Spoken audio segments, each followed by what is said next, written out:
नमस्कार, माझे नाव मीरा मंदार निमगावकर। मी तुमच्या समोर सादर करणार आहे एक स्वगत। लेखक आनंद इंगळे। ऑफ होता शाळेत आज तास गणिताचा, दुसऱ्याच सर वर्गात आले, म्हणाले काहीतरी वाचा। गडबड गोंधळ करायचा नाही, कोणी बडबड करायची नाही, प्रश्न पडू देत कुठलेही, मला उत्तर विचारायचं नाही। नागरिकशास्त्राचं पुस्तक काढा, त्यातला आजचा धडा पाठ करायला लावेन, नाहीतर 27चा पाढा। पाणी वाचविले पाहिजे अशी पहिली ओळ वाचली आणि आमच्या घरची सकाळ डोळ्यांसमोर आली। ताई घासते दात, सोडून बेसिन मधला नळ, बाबा करतात दाढी, तेव्हा पाणी वाहत आहे खळखळ। ताजं पाणी पाहिजे म्हणून आई ओतते भरलेला अर्धा घडा।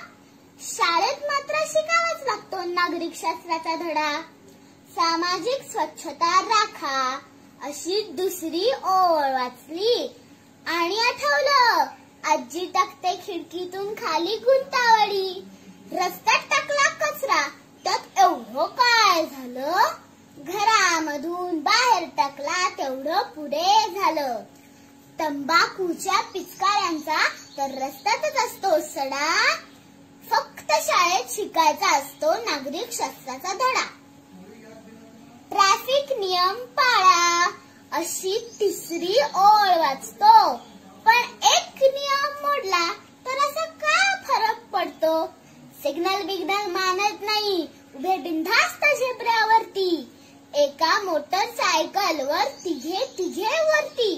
जर कोणी बोललं तर भांडण आणि शिव्या, लहान मोठा न बघता मुक्तपणे द्याव्या। कुठे कुठे पोचायची सगळ्यांनाच घाई, तरी सुद्धा वेळेवर कोणीच पोचत नाही।